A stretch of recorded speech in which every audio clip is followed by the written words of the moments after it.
Hello everyone, welcome back to our channel and I hope कि आप बहुत अच्छे होंगे। So my dear friends, DBMS का बहुत बड़ा पार्ट हमने कवर कर लिया है, जिसमें हमने काफ़ी चीज़ें डिस्कस की थी कीज़ के बारे में और नॉर्मलाइजेशन भी हम कर चुके हैं। So from today we have to discuss about SQL. सबसे पहले एसक्यूएल क्या होता है? एसक्यूएल एक लैंग्वेज है जो हेल्प करती है हमें डाटा को क्रिएट करने के लिए और मैनिपुलेट करने के लिए, और वी कैन से कि डाटा को फेच करने के लिए फ्रॉम आरडीबीएमएस। तो जो एसक्यूएल है उसकी फुल फॉर्म होती है structured query language. Structured query language और भी लैंग्वेजेस हम यूज कर सकते हैं, जैसे माई एसक्यूएल हो गया, ओरेकल हो गया, एसक्यूएल सर्वर हो गया, और भी लैंग्वेजेस हैं जो यूज की जाती हैं डाटा को क्रिएट और एक्सेस करने के लिए। तो यहाँ पे हम एसक्यूएल के बारे में डिस्कस करेंगे। तो एसक्यूएल एक बहुत ही सिंपल और पावरफुल लैंग्वेज है जो यूज की जाती है क्रिएट करने के लिए, डाटा को एक्सेस करने के लिए और डाटा को मैनिपुलेट करने के लिए, मतलब जो भी चेंजेस डाटा के अंदर करने हैं उसके लिए, and structure in the database. ठीक है, तो स्ट्रक्चर हम क्रिएट कर सकते हैं डेटाबेस का और उसको चेंज कर सकते हैं, डाटा हम यूज कर सकते हैं, फैच कर सकते हैं, डाटा को मॉडिफाई, मतलब जो भी अपडेट वगैरह करना है वो सारी चीजें हम with the help of SQL कर सकते हैं। तो जो एसक्यूएल है वो एक प्लेन इंग्लिश लैंग्वेज टाइप की लैंग्वेज है, मतलब जो जो हमारे इंग्लिश लैंग्वेज होते हैं ना, उस टाइप के वर्ड्स जो है वो यूज होते हैं एसक्यूएल के अंदर। तो अगर इंग्लिश टाइप जैसे है तो इजीली वो हम समझ सकते हैं उसको, और हम इजीली उन कमांड्स को लिख सकते हैं, मतलब इजीली हम उसको यूज कर सकते हैं। ओवरऑल कहने का मतलब ये है, अगर कोई भी लैंग्वेज इजीली हम अंडरस्टैंड कर सकते हैं, समझ सकते हैं, बिल्कुल हमारी इंग्लिश लैंग्वेज की टाइप जैसी है वो, तो उसको यूज करने में बहुत आसानी हो जाती है। ठीक है, we can say next point ये है कि जो एसक्यूएल है वो प्रोवाइड करता है small and concise set of commands. Concise का मतलब होता है, मतलब ब्रीफली, मतलब छोटा, स्मॉल और ब्रीफ सेट ऑफ कमांड्स जो है वो प्रोवाइड करता है एसक्यूएल। जिससे क्या हेल्प होगी हमारी, इससे हमारा टाइम बचेगा, क्योंकि अगर स्मॉल कमांड्स होंगी तो हमारा टाइम भी बचेगा, और reduce the amount of programming, और उस प्रोग्रामिंग, वो प्रोग्रामिंग भी हमारी रिड्यूस होगी जो कॉम्प्लेक्स क्वेरीज के लिए, मतलब कॉम्प्लेक्स क्वेरीज परफॉर्म करने के लिए जरूरत पड़ती है। ठीक है, कई बार क्या होता है, जैसे बहुत कॉम्प्लेक्स क्वेरीज हैं उनको परफॉर्म कराने के लिए प्रोग्रामिंग करनी पड़ती है। तो एसक्यूएल जो है उसके बहुत ब्रीफली कमांड्स होती हैं, बहुत छोटी कमांड्स होती हैं, जिससे हमारा टाइम भी बचेगा और प्रोग्रामिंग वाला पार्ट भी हमारा बच जाएगा। ठीक है, तो इसलिए एसक्यूएल जो है वो इम्पोर्टेंट है। उसके बाद SQL also help us to modify a database application in a much easier way. तो एसक्यूएल जो है वो डेटाबेस एप्लीकेशन को मॉडिफाई कराने में हेल्प करता है इजीली। ठीक है, तो एसक्यूएल क्या होगा? स्ट्रक्चर्ड क्वेरी लैंग्वेज है, सिंपल लैंग्वेज है, पावरफुल लैंग्वेज है, इंग्लिश जैसी है, तो इसलिए समझने में और लिखने में बहुत मतलब आसानी होती है। उसके बाद स्मॉल इसके सेट ऑफ कमांड्स हैं और डेटाबेस एप्लीकेशन को मॉडिफाई करने में हेल्प करती है। तो ये इसके एसक्यूएल के फंडामेंटल्स थे। उसके बाद हम डिस्कस करेंगे इसके एडवांटेजेस। एडवांटेजेस में भी कुछ पॉइंट्स तो इसमें वही सेम है कि जो ये लैंग्वेज है, जब हम इसको यूज करेंगे तो बहुत सिंपल लैंग्वेज है, easy to learn and cope with complex situations, मतलब जो भी कॉम्प्लेक्स सिचुएशंस होंगी उनको ये संभाल लेता है। एक टाइप से हम ये कह सकते हैं कि जैसे हमने पीछे यहाँ पे डिस्कस किया था ना, कि कॉम्प्लेक्स क्वेरीज के लिए हमें किसी प्रोग्रामिंग की जरूरत नहीं पड़ेगी।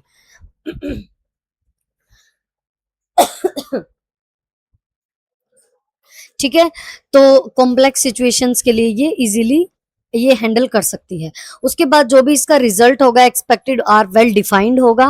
एसक्यूएल जो है वो enable end users and system personal to deal with a number of database management system where it is available.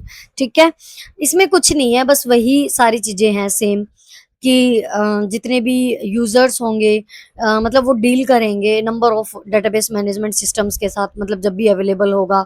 Increase acceptance को इंक्रीज कर देती है, अवेलेबिलिटी को इंक्रीज कर देती है of SQL are also in its favour. ठीक है, उसके बाद एप्लीकेशन जो भी होती है written in SQL can be easily ported होती है वो। इजीली हम उसको पोर्ट कर सकते हैं। फ्लेक्सिबल लैंग्वेज है और हाई लेवल लैंग्वेज है। हाई लेवल लैंग्वेज क्योंकि इंग्लिश प्लेन लैंग्वेज है ना, तो वही चीज है यहाँ पे भी। Command structure of SQL consist of plain English words, जिसके अंदर इंग्लिश के वर्ड्स होते हैं तो इजीली अंडरस्टैंडेबल है। वही सारी चीजें जो हमने एसक्यूएल फंडामेंटल में पढ़ी, मोस्टली वही चीजें हैं जो इसके एडवांटेजेस है।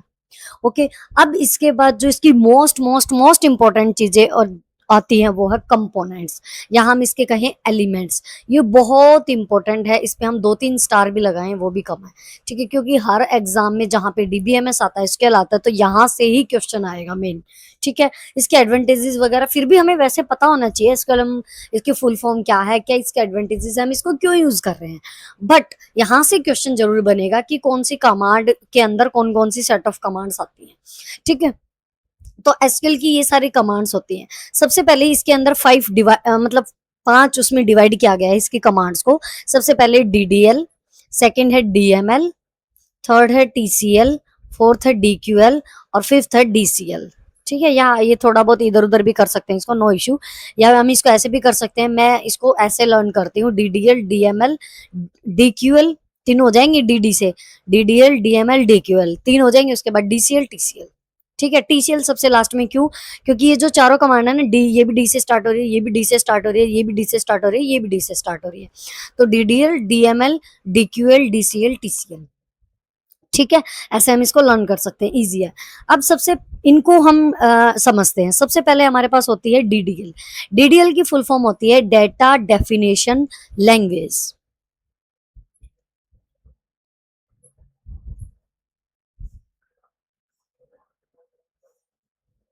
ठीक है जी। Data definition language. अब इसके अंदर 4 टाइप्स की कमांड आती हैं, क्रिएट, ड्रॉप, ऑल्टर और टर्नकेट। अब ये कब यूज होती है? जैसे सबसे पहले अगर हमें डीबीएमएस का स्ट्रक्चर, मान लो अगर हमें कोई भी टेबल जो है वो क्रिएट करने हैं, तो उसके लिए हम यूज करेंगे क्रिएट कमांड का, ठीक है। जैसे नाम से ही पता चल रहा है, इजी है बट क्वेश्चंस भी इन्हीं से आता है, ठीक है। इसलिए जितना आसानी से हम इसको समझेंगे उतना मतलब अच्छे से हमें समझ आएगा और काफी टाइम तक हम इसको लर्न कर पाएंगे, ठीक है। तो अगर हमें कोई भी टेबल का स्ट्रक्चर अगर हमें क्रिएट करना है, कितनी नंबर ऑफ रोज चाहिए, कितनी नंबर ऑफ कॉलम्स चाहिए, तो उसका जो भी हम स्ट्रक्चर क्रिएट करेंगे उसके लिए यूज होती है क्रिएट कमांड, ठीक है। जैसे मैंने यहाँ पे 1 2 3 3 रोज ली और 1 2 3 3 कॉलम ली, तो ये हमारी 3 × 3 की टेबल होगी। तो इसका जो स्ट्रक्चर हमने क्रिएट किया है, ये हमने क्रिएट कमांड से किया है, ठीक है। उसके बाद आता है ड्रॉप। अगर हमें इस जो टेबल है इसका स्ट्रक्चर जो है, अगर इसके अंदर डाटा है नहीं है, होगा तो भी कोई प्रॉब्लम नहीं है तो भी कोई प्रॉब्लम नहीं है, मतलब ड्रॉप अगर हमें करनी है तो मतलब पूरा स्ट्रक्चर के साथ इसको ड्रॉप करेंगे हम। अगर हमें कोई भी टेबल डिलीट करनी है, परमानेंट जो हमें डिलीट करनी है डेटाबेस से, तो उसके लिए हम ड्रॉप टेबल का यूज करेंगे। जैसे ही हम ड्रॉप टेबल का यूज करेंगे किसी भी टेबल को डिलीट करने के लिए, तो वो परमानेंटली डीबीएमएस से ही डिलीट हो जाएगी, ठीक है। मतलब जो ये वाली कमांड्स होते हैं ना हमारी सारी, ये डायरेक्ट परमानेंट चेंजेस आते हैं उसमें डीबीएमएस में, ठीक है। परमानेंट चेंजेस आते हैं, ये चीज हमें ध्यान रखनी है। डीबीएमएस के अंदर परमानेंट चेंजेस आते हैं इन कमांड से, ठीक है। उसके बाद मतलब ड्रॉप कमांड से क्या होगा, पूरा स्ट्रक्चर डिलीट हो जाएगा, प्लस इसके अंदर जो भी डाटा है वो भी डिलीट हो जाएगा परमानेंट, ठीक है। उसके बाद ऑल्टर। ऑल्टर का मतलब क्या होता है, इसके अंदर चेंज करना है मुझे, इसके अंदर ऑल्टर कराना है कुछ। तो अगर मान लो मुझे कोई भी एक और रो एक्स्ट्रा चाहिए, मतलब एक और रो एक्स्ट्रा नहीं कहूंगी मैं, मुझे जरूरत है एक और रो ऐड करने की, रो कहूं या टपल कहूं, ठीक है। तो एक और रो अगर मुझे चाहिए तो इसके लिए मैं यूज करूंगी ऑल्टर कमांड का, ठीक है। तो ऑल्टर कमांड कब यूज होगी, अगर हमें कोई भी रो या कोई भी कॉलम ऐड कराना है। टेबल का जो ये स्ट्रक्चर है इसके अंदर हम चेंजेस तभी तो लाएंगे ना। इस टेबल का जो स्ट्रक्चर है इसको हम ऑल्टर करेंगे और ऑल्टर करने के बाद हम इसके अंदर कोई भी रो या कोई भी कॉलम हम ऐड करा सकते हैं। अब सपोज करो मुझे जो मैंने ये रो जो ऐड कराई है ये मुझे नहीं चाहिए, मुझे डिलीट करनी है, तो उसके लिए हम यूज करेंगे टर्नकेट, ठीक है। मतलब कोई भी रो या कोई भी कॉलम अगर हमें डिलीट करानी है तो उसके लिए हम यूज करेंगे टर्नकेट। मतलब टर्नकेट और ड्रॉप में क्या डिफरेंस हो गया, अब यहाँ पे कंफ्यूजन हो जाता है कई बार, समझ लेते हैं। टर्नकेट का मतलब होगा अगर कोई भी रो डिलीट करनी है या कोई भी एक कॉलम अगर हमें डिलीट करना है तो उसके लिए यूज करेंगे टर्नकेट, क्योंकि हमने पूरी टेबल डिलीट नहीं की है, हमने सिर्फ एक रो या एक कॉलम डिलीट की है। ड्रॉप का मतलब हो जाएगा पूरी की पूरी टेबल हमें परमानेंट डिलीट करनी है विद डाटा। अगर अभी मेरे पास ये खाली टेबल है, इसके अंदर कोई भी डाटा नहीं है, तो अगर मुझे इसको डिलीट करना है, परमानेंटली इसको डिलीट करना है विद स्ट्रक्चर, इसका स्ट्रक्चर ही तो है मेन, अगर इसके अंदर डाटा है ही नहीं तो इसका स्ट्रक्चर ही तो है अभी फिलहाल, तो इसको ड्रॉप कराना है, मतलब तो इसको परमानेंट डिलीट करना है, तो उसके लिए हम यूज करेंगे ड्रॉप का। ठीक है, ड्रॉप कमांड का यूज करेंगे। लेकिन अगर कोई भी रो या फिर कोई भी कॉलम अगर हमें डिलीट करेंगे तो टर्नकेट करेंगे। तो आई होप कि चारों की चारों कमांड डेटा डेफिनेशन लैंग्वेज की आपको समझ आ गई होंगी। ठीक है, तो डीडीएल का हो गया डेटा डेफिनेशन लैंग्वेज। नेक्स्ट आती है हमारे पास डीएमएल। अब डीएमएल का मतलब होता है data manipulation language. Data manipulation language, इसके अंदर क्या होगा, अगर हमें कोई भी डाटा इसके अंदर इंसर्ट कराना है, जैसे मुझे यहाँ पे हेडिंग देनी है नेम, रोल नंबर और मार्क्स, ठीक है, कुछ भी ऐसे करा दिया मैंने इंसर्ट, यहाँ पे मैंने लिख दिया स्टूडेंट के नाम ए बी। ठीक है, ऐसे कुछ, एक बार इसको मैं प्रॉपर तरीके से बना लूं ताकि अच्छे से समझ आ जाए। इसको हम हटा देते हैं, डीडीएल वाला हो गया हमारा, तो इसको हम यहाँ से हटा ही देते हैं।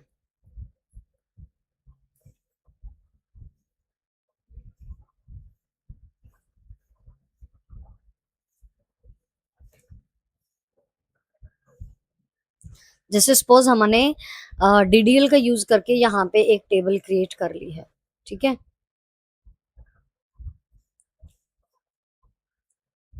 3 रोज हो गई और 2 कॉलम हो गई। यहाँ पे मैंने लिखा स्टूडेंट आईडी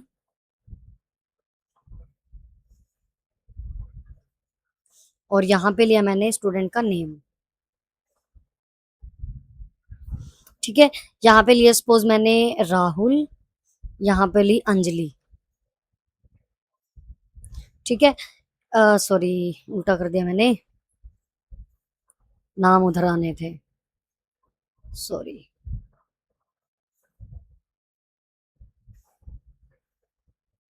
स्टूडेंट आईडी मान लो 101, यहाँ पे आ जाएगी 102, नेम आ जाएगा राहुल, यहाँ पे आ जाएगी अंजलि। ठीक है, तो ये हमने क्या किया इस टेबल के अंदर, देखो टेबल का स्ट्रक्चर मैंने कहाँ से क्रिएट किया, क्रिएट कमांड से। ठीक है, अगर मुझे कोई भी एक और कॉलम, अगर एक और स्टूडेंट के लिए एक रो इंसर्ट करनी है तो मैंने किसकी हेल्प ली, ऑल्टर कमांड की। ठीक है, और मैंने इसके अंदर डाटा इंसर्ट किया, तो मतलब डीएमएल की जो कमांड है उसके अंदर मैंने इंसर्ट कमांड का यूज किया और इसके अंदर इंसर्ट कर दिया। ठीक है, एक और मैंने यहाँ पे कर दिया और यहाँ पे मैंने कर दिया आरव। ठीक है, अब मुझे अपडेट करना है, अपडेट में क्या करना है, मान लो कि यहाँ पे आरव की जगह मैं इसको अपडेट करूंगी और आरव की जगह मुझे कुछ और नाम चाहिए, सो आई विल अपडेट इट। तो जो भी अगर हमें किसी भी अगर आईडी चेंज करनी है, कोई भी नाम अगर हमें अपडेट करना है तो उसके लिए हम यूज करेंगे अपडेट कमांड का। तो यहाँ पे मान लो आरव लिखा हुआ था, लेकिन मैं मुझे वो आरव को अपडेट करके यहाँ पे अर्नव करना था। ठीक है, तो मैंने आरव को की जगह क्या कर दिया, अर्नव, तो ये अपडेट हुआ। ठीक है, तो ये हमने कौन सी कमांड से किया, डाटा मैनिपुलेशन। मैनिपुलेट का मतलब ही चेंज करना होता है, एक टाइप से मैनिपुलेट करना है किसी चीज को। ठीक है, अब आती है डिलीट। डिलीट का मतलब होता है अगर कोई भी हमें डिलीट करना है, डाटा डिलीट करना है कंप्लीट, मान लो 103 अर्नव वाला मुझे नहीं चाहिए तो मुझे ये डिलीट करना है डाटा, तो डाटा डिलीट करेंगे तो डिलीट कमांड का यूज करेंगे। अब यहाँ पे 3 चीजें हो गई, डिलीट, टर्नकेट और ड्रॉप।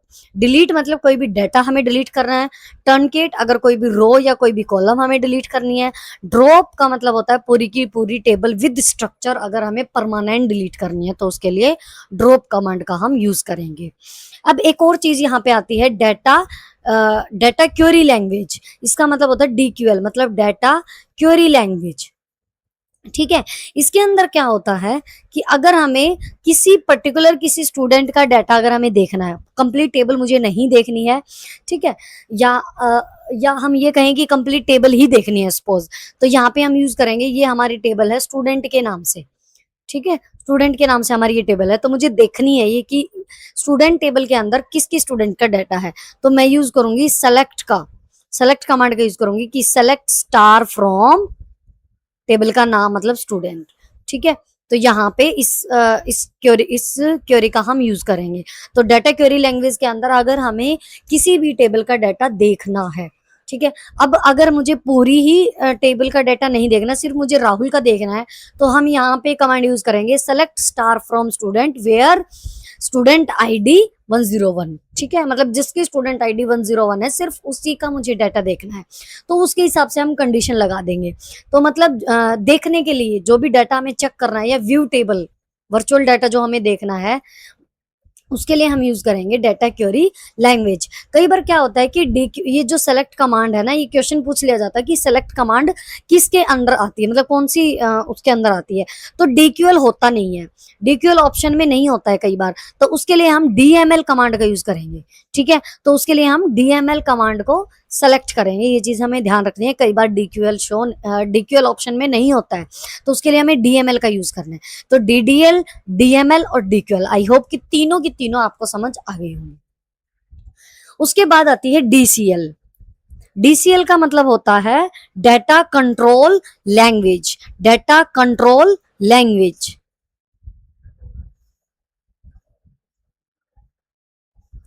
Control language. अब इसके अंदर दो कमांड आते हैं, एक तो ग्रांट और रिवोक।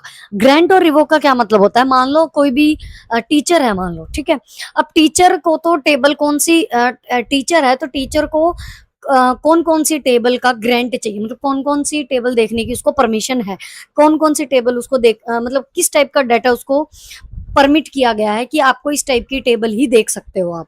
ठीक है, मान लो स्टूडेंट की ही टेबल देखनी है उसको, तो उसको तो पेशेंट नहीं देखने, डॉक्टर है तो उसको पेशेंट देखने हैं। ठीक है, मतलब इस टाइप से हम समझ सकते हैं कि अगर कोई भी टीचर है और उसके पास स्टूडेंट की टेबल है, तो उसको उसी चीज की परमिशन होगी, उसको पेशेंट की टेबल देखने का मतलब ही क्या बनता है। ठीक है, तो किन किन पर्सन्स को किस किस टाइप का डाटा देखने की परमिशन दी गई है, तो उसको हम बोलेंगे ग्रांट। और रिवोक का मतलब होता है जब उनसे वो परमिशन वापस ले ली जाए, तो उसको हम बोलेंगे रिवोक। ठीक है, तो ग्रांट और रिवोक का ये होता है दोनों में। ग्रांट किसी को परमिशन देना कि आप इस टाइप का डाटा यूज कर सकते हो, एक्सेस कर सकते हो, और रिवोक उससे वापस ले लेना वो परमिशन। ठीक है, जैसे अगर हम इसका सिंपल से एग्जांपल लें कि कोई भी कंपनी है, ठीक है, और उसको परमिशन दी जाती है कि आप ये आप काम करोगे, लेकिन जब वो छोड़ता है तो उससे सारी चीजें, सारी जो परमिशंस होते हैं वो वापस ले ली जाती हैं, रिवोक करना किसी चीज से। ठीक है, तो डीडीएल, डीएमएल, डीक्यूएल, डीसीएल, ये चारों हमारी हो चुकी हैं। लास्ट हमारा टीसीएल है। टीसीएल का मतलब होता है ट्रांसमिशन, इसकी फुल फॉर्म होती है ट्रांजेक्शन, सॉरी ट्रांसमिशन नहीं होता, ट्रांजेक्शंस कंट्रोल लैंग्वेज। ठीक है, ये हमारी लास्ट बचती है, ट्रांजैक्शन कंट्रोल लैंग्वेज। अब ट्रांजैक्शन इसके अंदर तीन कमांड आती है हमारी, कमिट, रोल बैक और सेव पॉइंट।